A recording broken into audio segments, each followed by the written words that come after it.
Holy shit. That was a good-ass movie. I don't even know how else to start this review. Holy shit. I've had a love-hate relationship with Quentin Tarantino's films over the years. I absolutely loved Pulp Fiction, and that was about the only movie he's ever done that I've seen anyway that I really, really loved. And I'll only talk about the ones I've seen. There was nothing particularly bad about Reservoir Dogs. I thought it was kind of a cool film, but nothing that I would really want to go back to and watch again. I've seen it once, and that was enough for me. Jackie Brown was just on that cusp of bad. I wouldn't actually call it bad. It was bad enough to where I just didn't like it, if that makes any sense, which it probably doesn't. You all probably know by now how I felt about the Kill Bill films, and if you don't, feel free to watch the reviews, but suffice it to say, I didn't like them at all. And those were the only Tarantino films that I had seen before this one. And let me just say, this might just be because I just finished with the film and it's still so resonant in my mind. This is just as good as Pulp Fiction, in my opinion. That opinion is subject to change because, like I said, I'm still kind of reeling from the experience. No better, but just as good, in my opinion. This was an excellent film. Django Unchained is a classic example of what Quentin Tarantino is capable of as a filmmaker. He's excellent when it comes to making films. Every single film he's made has been made wonderfully. Once again, I don't think that he's always necessarily as good at writing them. He's an excellent writer of dialogue, and he's excellent when it comes to style. It's just he doesn't always get the writing 100% right. Here, I feel like he got it 99% right. Kind of goes against what I said about this being just as good as Pulp Fiction, because I thought that was 100% right. But, you know, there's nothing official about this anyway. It's all off the top of my head. But yes, the writing, the style, the performances, the pace, with the exception of some of the stuff at the end, this is all representative of absolutely his best work. The plot here, to make it very, very simple, because I actually want to make this review spoiler-free, so I'm going to do this as roundabout as possible. A slave named Django is essentially freed, in a sense, by a bounty hunter who needs information that Django has to track down these three guys that he is bounty hunting. And through the course of events, he and Django kind of team up. It goes from he's using Django to he's actually partnering up with him. And they set about the task of trying to track down Django's love, who was also a slave, who was sold to this other person, and they're going to go get her. More happens. It's a little more. It's a lot more detailed than that, actually. But that's just the basic rundown of this. What struck me immediately, right off the bat, was the character of Dr. Schultz, which is the bounty hunter who recruited Django, essentially.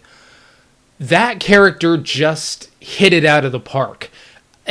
Immediately when he arrives on the scene, every single word that he enunciates, you're hanging off of the edge of it, because this guy is so intelligent and so methodical and very reasonable, but he's also extremely dangerous, and he's extremely capable of doing whatever he feels is necessary in order to get this job done. And the way that character was played and portrayed, absolutely amazing. It's one of the best characters I've ever seen in a film. And it was one of those situations where I felt like I didn't care what this guy was doing or who he was talking to. Every second he was talking, I was amazed. This character is just unreal. You really have to see it for yourself if you haven't already.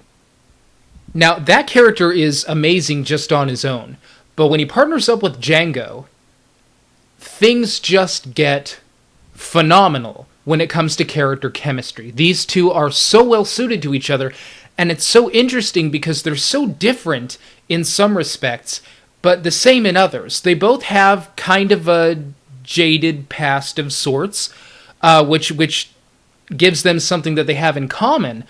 But at the same time, they're kind of opposites. I mean, Dr. Schultz is a learned man. Django, who is a slave, obviously, is not educated. And so they're the same but different, and they play off of each other extremely well. The conversations in this film is something very akin to, once again, Pulp Fiction, where they sound like real conversations. You don't know where the conversation is going to go. You don't really know what's going to come out of these people's mouths next, and you don't know what the result of these conversations is going to be. And that was one of the single biggest joys of me watching this film, is that there are so many of those standoff moments where someone is, let's say, making a case to somebody else as to whether or not people should start shooting or they should be reasonable. And you don't know what is going to become of this situation. You don't know which way that's going to go. And being on the edge of your seat, the way you are in this film, is just so unreal. I have rarely seen a film with so many intense moments where it's just character dialogue that's creating that intensity. It's not even necessarily guns pointed every which way. Just the conversations in this film alone really make this film shine. And this is what Quentin Tarantino is good at when he does it well. He is good at dialogue, he's good at character interactions, and he's good at character conversations that sound real. And that propelled this film for me in a big way. So eventually it turns out that in order to rescue Django's love, they have to con the person who owns her into thinking that Django is a black slave owner. And at first he really doesn't want to do that for obvious reasons. It's offensive to him because he is a black individual, and to be a black slave owner is like, he describes it as being like the lowest of the low. You're lower than dirt. He doesn't want to do it. And I have to say that at first I was more interested in the Dr. Schultz character than I was Django, because he took a little longer to develop. He doesn't have as many lines in the film as everybody else does, which was noticeable at first. But as soon as he takes on the role of that black slave owner, he scared the hell out of him. I mean, he was so good at that, I forgot who he actually is. I honestly and truly believe that there was some part of him that really was that ruthless and really was just that monstrous. Like, there has to be something deep down in there to where this is coming from. He was too good at that role. And when you figure out Django's past and what he's been through and what others have done to him, it just makes all the sense in the world.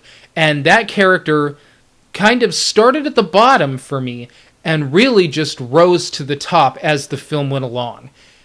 And by the time it got to well into the second act, I really started caring about him, and I really started wondering where this was going to go for him. Was he going to get the girl, or wasn't he? Where the ruse ends up actually going is best left for you to discover on your own.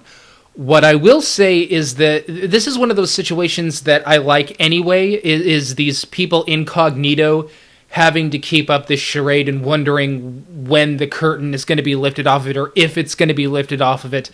And the movie was tense enough when you didn't have that, but when they're actually in the thick of things and they have to convince these people that they are someone else, it really does get your blood going, wondering whether or not the lid is going to be blown off of this. That was one of the best experiences of that kind of thing that I've seen in a film in a very long time. So this is a Quentin Tarantino film, and so obviously you have the issue of violence, which is so over the top it's almost funny at times. This might be the biggest bloodbath he's ever shot. I don't know. I haven't, like I said, I haven't seen all of his films. But yeah, if you're squeamish about violence, you might want to avoid this one, because wow, I'm usually not bothered by violence, and I wasn't exactly bothered by this, but eventually it does become noticeable. The color red is often seen. And the language, of course, is very harsh. I know a lot of critics took issue with the use of the N-word in this film. And I had heard that criticism a number of times before I saw this. And I will say I didn't think it was going to be that bad, because I've heard that word used in other period-specific films before. But I do kind of understand why there was an issue here, that this is not a historically important film. This is a film for entertainment. And as they kept using the word over and over and over again, it did get a little jarring for me. I mean, it really did seem like that word was being used for the audience's entertainment, which I don't think is a good thing. I don't necessarily know whether or not I'm really outraged and offended by it, but I did take notice of it, and I understand why other people did have an issue. So typically with a Quentin Tarantino film, he will inject a lot of humor into situations that ordinarily shouldn't be funny. This is probably the least humorous and least tongue-in-cheek of his films that I've seen. But I will say that there is a part in this film where there's an angry mob who is having a debate over whether or not they should wear bags over their heads. And that scene, I haven't laughed at a scene in a film like that in years. That was hysterical to me. It might have been the only funny part of this film, unless you're counting just how over the top some of the violence is. But man, oh man, that really took my breath away. Wow, that was hilarious. The performances here are top-notch. Jamie Foxx, who I like anyway, he really gives the performance, I think, of his career here. I mean, he goes from being a sympathetic slave to a monstrous slave owner, albeit he's posing as one, to really just an action hero towards the end. The ending is the only part of the film that it didn't exactly lose me, but I felt like it lost some of its steam at a certain point.